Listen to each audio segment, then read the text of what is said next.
This recording is brought to you by TFLS. IELTS Life Skills B1 Speaking and Listening Test. Listening Test 6. In this part of the test, you are going to listen to 2 recordings and answer some questions. You hear 2 people are talking about different things. What are they talking about? Job,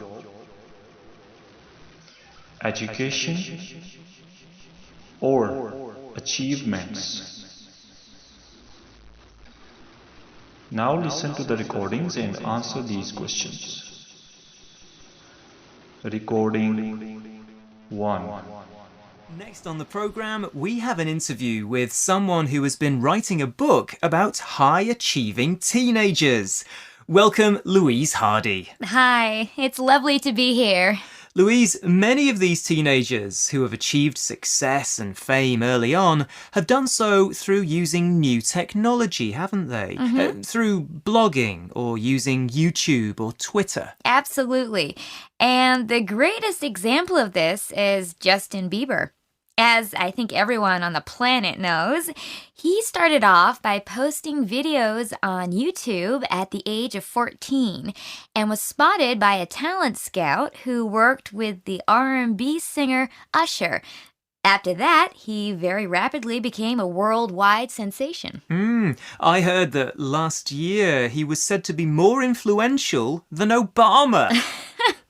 Yes, that was because he is #1 on Twitter. He has over 35 million followers. There's a new one every 2 seconds. A company that analyzes social media called Clout said that he is the most influential person in the world because of that. But whether he's really more influential than Obama, well... All this exposure has negative consequences for young people too, doesn't it? Yes.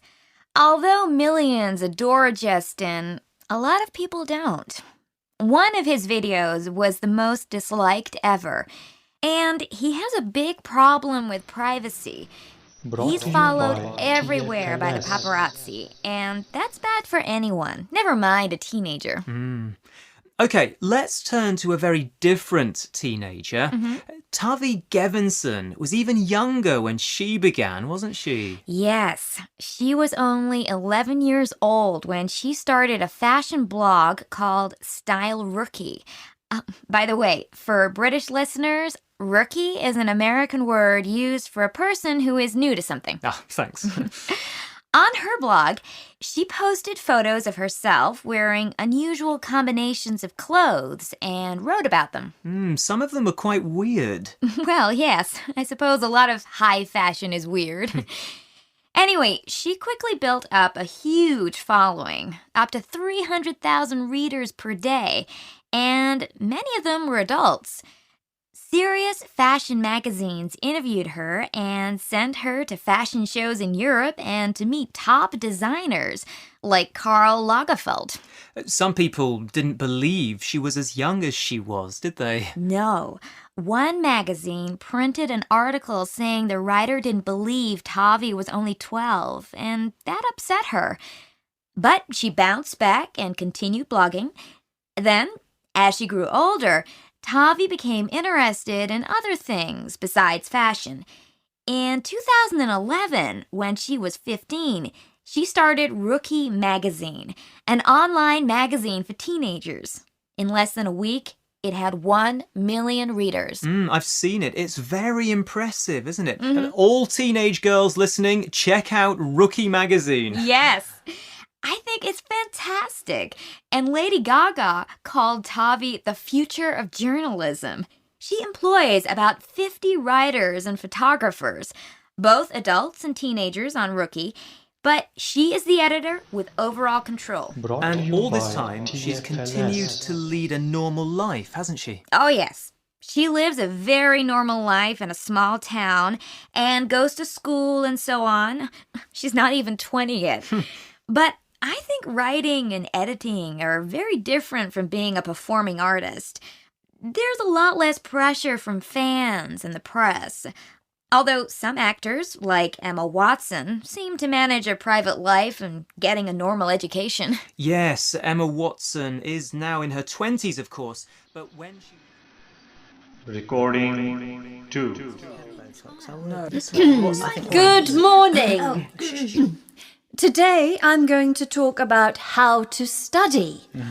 Now, you probably think you know all about that, right? Yes. You've been studying for years.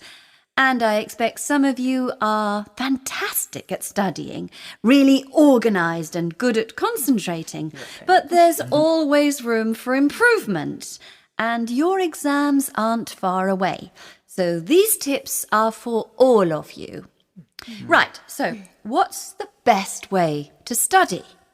Well, first of all, it's a good idea to have some kind of plan or timetable. This could be for the week or a longer revision timetable for an exam from 1 month to 6 months. Yes, if you're studying for an important exam, it's important to think long term. Draw up a timetable, but revise it Brought to often. you by TFLS. If it's not going to plan, you may have to rethink it. Next, think about your environment.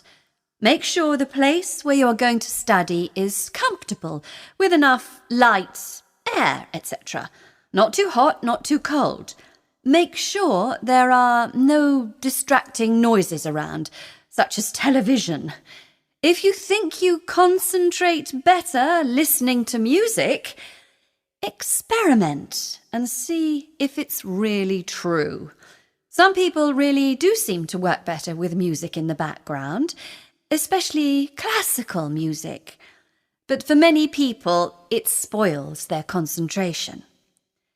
However, if you have to work near a TV, you might have to use headphones to play music to drown out the sound of the TV. In this case, find out what kind of music works best for you.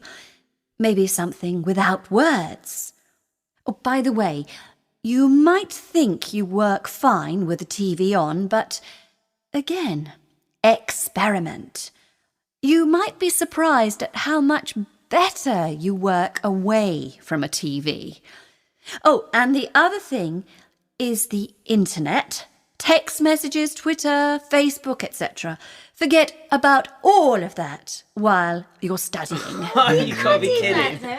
No, really, you can ignore it for an hour or so. It won't be the end of the world if you don't reply to a message immediately. Right, planning breaks. Plan your study periods in chunks with regular breaks. Many people recommend half an hour of concentrated study, then a 10-minute break.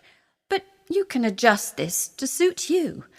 If you study for too long at a stretch, your mind will work less effectively. So be careful.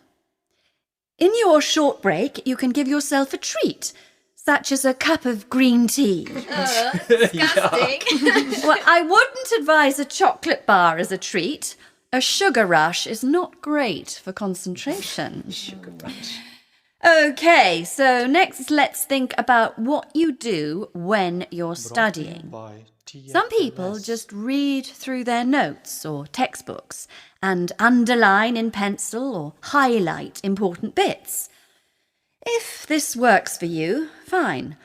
But I'd suggest that it's better to write notes of some kind, so your mind is processing the information more. This way, you are also producing material which will be useful for last-minute revision.